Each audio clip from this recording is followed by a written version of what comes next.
What is going on, guys? This is Romali of the IWC Gamers Goon here today with your AEW Rampage September 24th review. It was a special edition of Rampage. It was a 2-hour edition of Rampage. And before Rampage began tonight, I actually joined my good friend Cameron Johnson for the C&E breakdown. It was just me and him tonight, but we did talk some of the latest news and rumors going around in the professional wrestling world. So if you're wanting to check that out, make sure you go check that out. And as he said on that podcast, and I've mentioned a little bit on some of mine, there will be a collaboration between me and him for the WWE draft, which is next Friday. Sometime within the next week, we'll be sitting down together and we will be collaborating on what we believe should happen. I'm not necessarily 100% sure how that video is going to be filmed yet. Just to be clear, I don't have a format or anything that I want to go by just yet. So we'll talk about that closer to whether or not we know the format. If that does not happen, then it's going to more so likely probably just be a fantasy draft situation between me and Cameron, and we're going to see who we think made the better roster and what honestly should happen in the WWE. But anyways, we got AEW Rampage tonight. We started off Rampage hot. We started it off with the hottest act in town, CM Punk, going out there against Powerhouse Hobbs. The first TV match for CM Punk in over 7 years. A solid match. Made Hobbs look good. Hobbs looked fine. Hobbs, I said it going in, Hobbs is going to have to live up to the moment. It's his biggest match of his career. He did a solid job. But at the end of the day, you knew Punk was going to win. Punk went in there. He did his thing, hit the GTS, ended up picking up the victory. Solid little match between Hobbs and Punk. Hobbs is going to be a future star. You don't put somebody in there against Punk unless you think that there's somebody that can be something big. For example, Darby Allin. I believe, in my honest opinion, that Darby Allin one day is going to be an AEW World Champion. As for Powerhouse Hobbs, I don't know if I can say that just yet. Not because of him, but because there's a lot of guys ahead of him. Because I'm thinking, how do you get the Jungle Boys? How do you get the MJFs? All guys that I think probably are going to have a title shot and a title reign. Hangman Page still. I think they're probably going to have a reign before Hobbs. So I'm thinking Hobbs is more on, at this point, more on the TNT Championship level, at least for the foreseeable future. But Hobbs is somebody that you can make a legitimate mid-card guy for, kind of like what Miro is right now. Or, when the time's right, you can make him into a legitimate top-of-the-card kind of guy as well. So I could see Hobbs being something big. Obviously, a lot of people like Hobbs. He's a phenomenal worker. And hopefully it all works out for him. You don't get a match against CM Punk unless they got faith in you in the back. So CM Punk was able to win tonight. Hobbs looked phenomenal. Punk looked phenomenal. And for the most part, the show was phenomenal. Talking about phenomenal, we're gonna keep it on the nostalgia note. We're gonna go from one return to wrestling, CM Punk, to a completely different thing when Adam Cole, baby, shows up. Adam Cole and company, the Young Bucks, the Super Clique, is back together. They're going to be Trios champions within, probably, by Revolution, I would say. I say Revolution because I'm not really sure how quickly we're going to get this trio titles pushed out there, but trio titles are on the way. You look at them. You got Jurassic Express. If you want, you can use the Inner Circle. You got the Best Friends and Orange Cassidy. You got the Super Clique now. You have the Dark Order. You got plenty of teams to make a entertaining. You have the Hardy Family Office. You have a lot of teams that can make it entertaining in terms of a trios title. You can make it very entertaining. And obviously, the top of the books there, the number one team that I think everybody would be thinking of when they're thinking about who should be the first trio champions is going to be the Super Clique. Hopefully that happens. They had a great match here. Very good match, very fun. They fought Jurassic Express and Christian. Went out there, did their thing, had a lot of fun. Super Click, obviously, they ain't losing anytime soon. Super Click, fun to see them back together. Fun to see Adam Cole out there. Fun to see the Young Bucks looking a little bit more pep to their step. You feel me? And then we had something that, oh my god, this is another team that can win the trio championships if you really want to and you really want to stretch things. But God, I cannot stand this. This is the lamest shit I think AEW's done since the Nightmare Collective. This shit is fucking lame. And they got some lame shit stuff. The Hardy Family Office is lame as fuck. And I hate saying this because I'm a big fan individually of Scorpio Sky and Ethan Page. I love both of them. Ethan Page in the North in Impact. Sign me up for that fucking run. Why can't he come and be with Scorpio Sky what he did in Impact?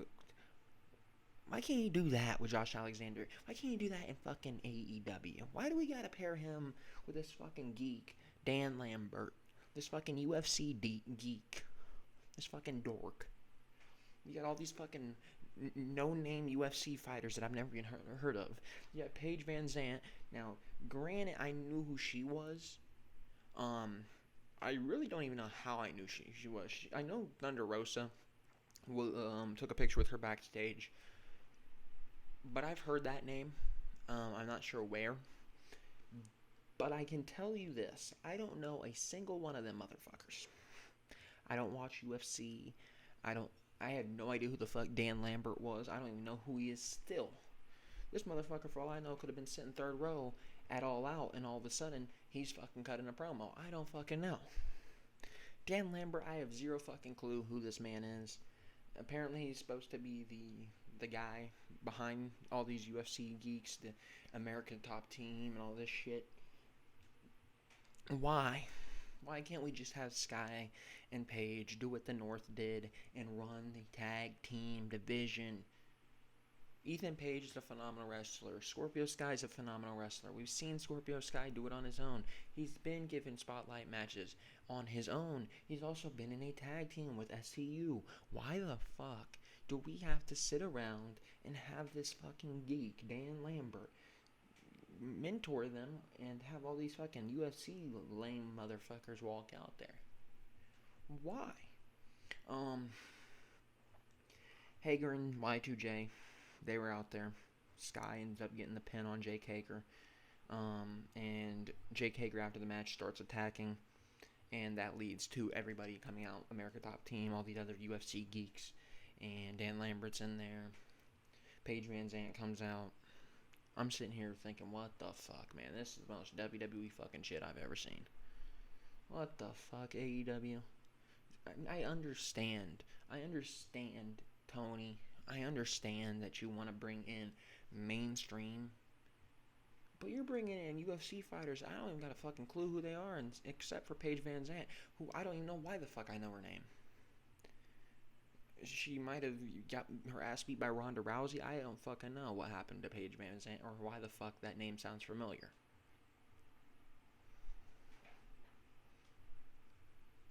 I mean, seriously, Tony, come on. And me and Cameron just got on Tony. We just got on Tony on the podcast that we filmed beforehand. And we're sitting there talking about, well, this man just keeps unloading his clip, man. He just keeps bringing one, boom, boom, boom, boom, boom. Debut after debut after debut. Yeah, it's fun. It's fun, but leave some stuff for down the line, Tony. Chill out a little bit. This motherfucker out here saying, you're getting all these UFC motherfuckers. I don't even know who the fuck they are, man. Shit. Just calm down. Let Ethan Page and Scorpio Sky be on their own. They don't need these UFC geeks running with them. They don't need Dan Lambert running with them. Dan Lambert's fucking lame. I know that his gimmick is supposed to be a heel. He's supposed to be against everybody. The motherfucker isn't. I sincerely don't hate him because he's a heel. I hate him because he fucking sucks. He's getting the Jinder Mahal treatment. He's getting the Goldberg treatment. At least from me. Maybe I'm wrong in thinking that, but Dan Lambert fucking sucks. He's fucking terrible. The UFC geeks are fucking miserable. Let Sky and Paige on their own.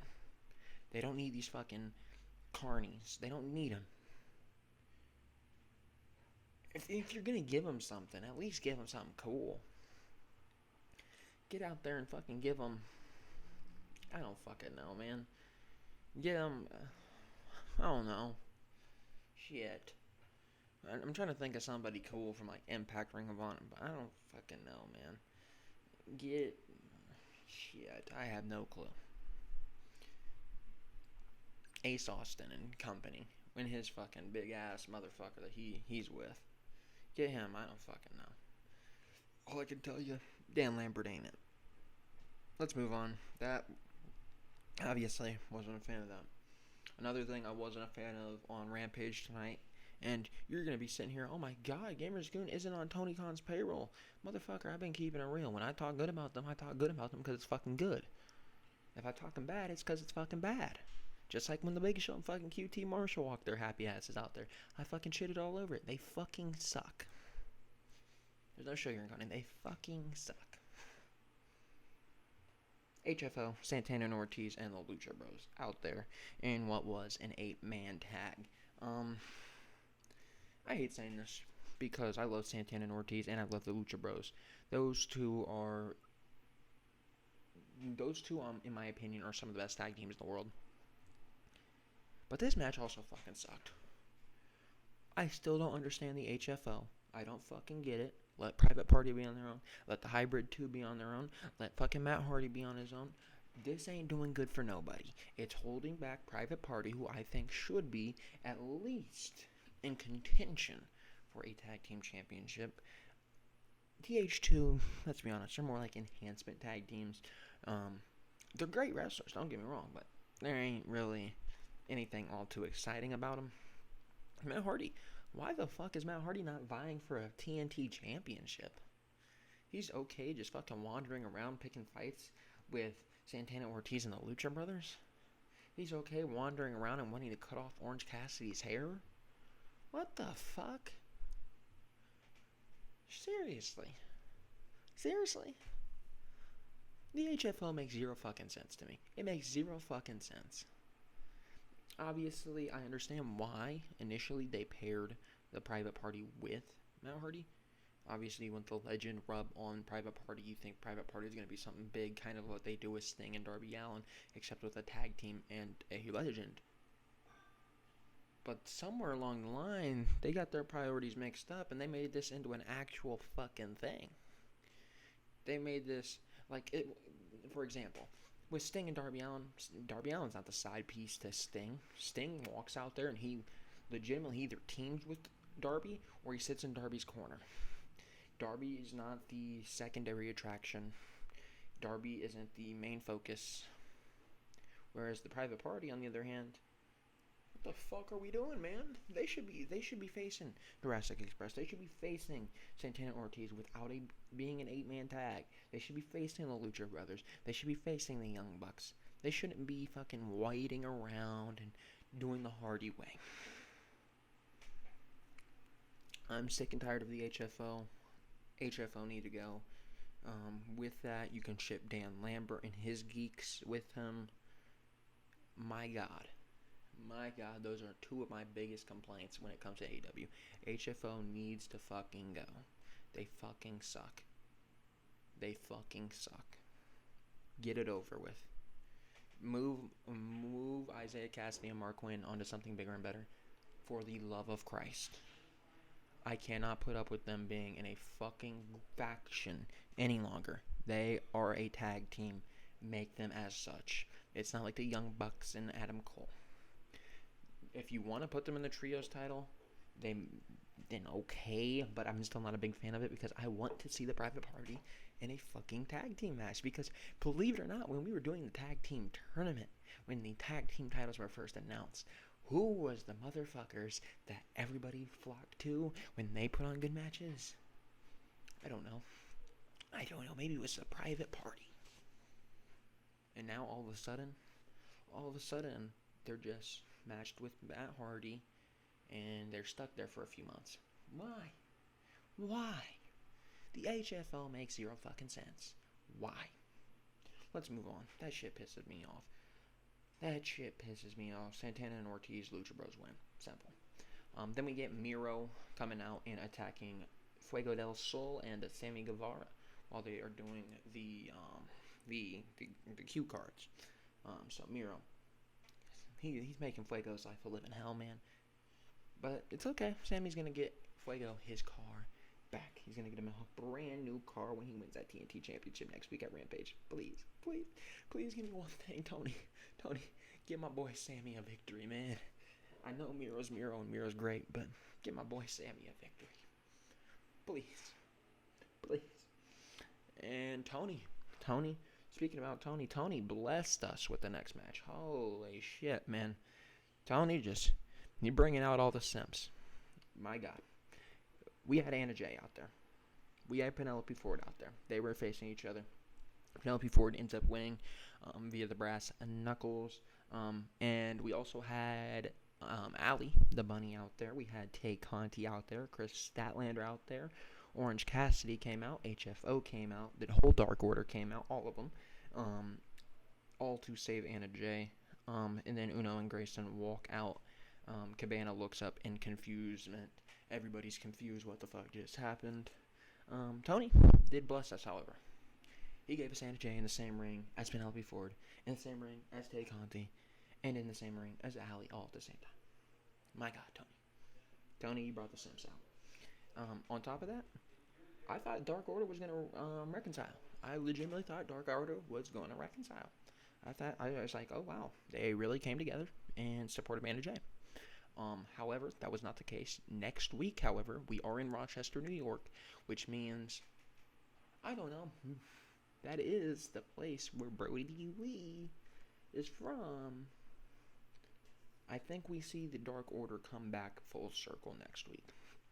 Now, whether that's with an alleged Bray Wyatt, a Adam Cole, or maybe just Anna Jay, I don't know. But I still follow the idea that Anna Jay is what's best for Dark Order as the leader right now. It makes the most sense. Bray Wyatt coming in doesn't need to be the leader, whereas Anna Jay kind of already has that story little built up that she's kind of been the glue to the Dark Order. And she, at one point, was the chosen one from Brody Lee. She was Brody Lee's hand-picked member of the Dark Order. So we'll see where that goes. Next week, I fully expect there to be the reconcile of the Dark Order. Whether or not that lasts, I can't tell you. But at least for one night, they will be together.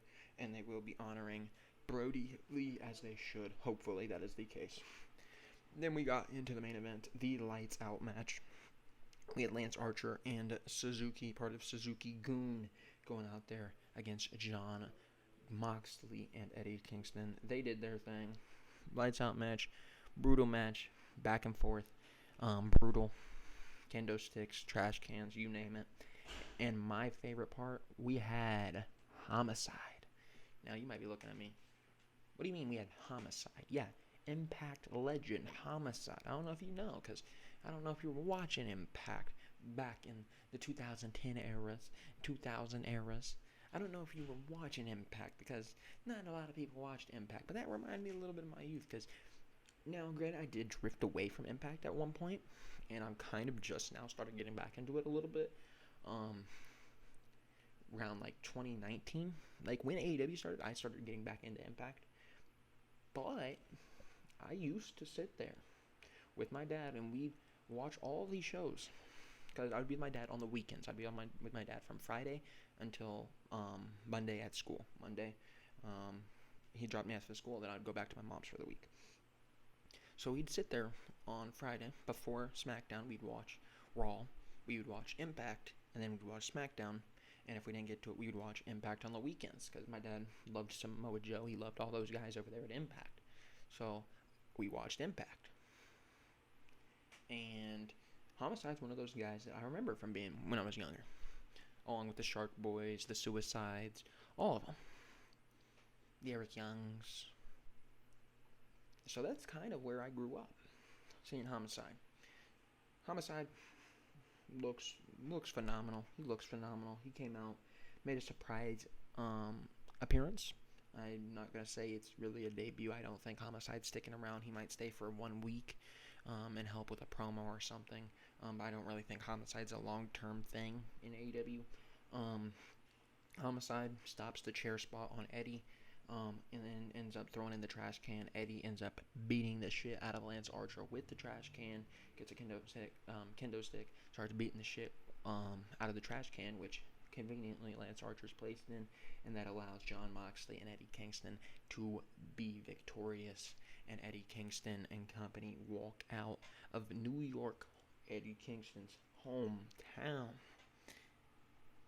victors at the end of the night. Good show. Had its ups, had its downs. Wasn't the best Rampage, wasn't a bad Rampage. Just a solid show. Next week we're getting Sammy Miro. Next week we're getting Adam Cole, Jungle Boy. So next week's show is going to be stacked as well. Obviously Rochester, we might see something with the Dark Order. Obviously Brody Lee's hometown. Maybe we're going to honor Brody Lee. I'm not sure if we're going to, but it would be a nice gesture, in my opinion, to do something for Brody Lee, or at least to acknowledge that Brody Lee was from Rochester, New York, and kind of make light of that situation, that Brody Lee, great man, was from that area. So that is why the Dark Order is doing what they're doing, or whatever they do on next week. But that's it for me. This week I made an NFL video this week. I made my Extreme Rules video, which you guys have not seen yet, and it will be uploaded tomorrow.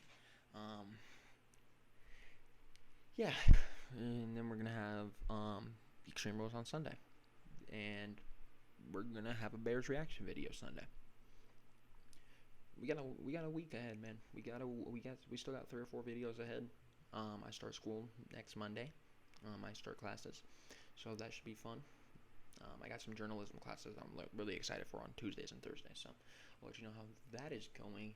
And on Twitter, make sure you follow me, GamersGoonYT. I was not live tweeting during the show because, to be honest with you, I kind of had a rough day. I wasn't really all there. I was in my own head a lot of the day, so I was trying to stay off Twitter, trying to keep away and just get better mentally. So that I mean, if you care, and on Instagram, GamersGoon, thegoongamer, my bad, thegoongameryt on Instagram. Make sure you like this video, subscribe to this video, and comment down below, leaving me your thoughts on how AEW Rampage went tonight. Shout out once again to my boy Indigo Uchiha. Obviously, he was at the Dynamite, which was in Arthur Ashe, but this Rampage was also at Arthur Ashe on the same night. So Indigo was already in the arena. He was already there. So shout out to my boy Indigo Uchiha, who has been on the channel, and we got to get him back on the channel sometime in the near future. Hopefully it is sooner rather than later. But anyways, I'm going to get out of here. Thank you all for watching, and I'll see you guys next time.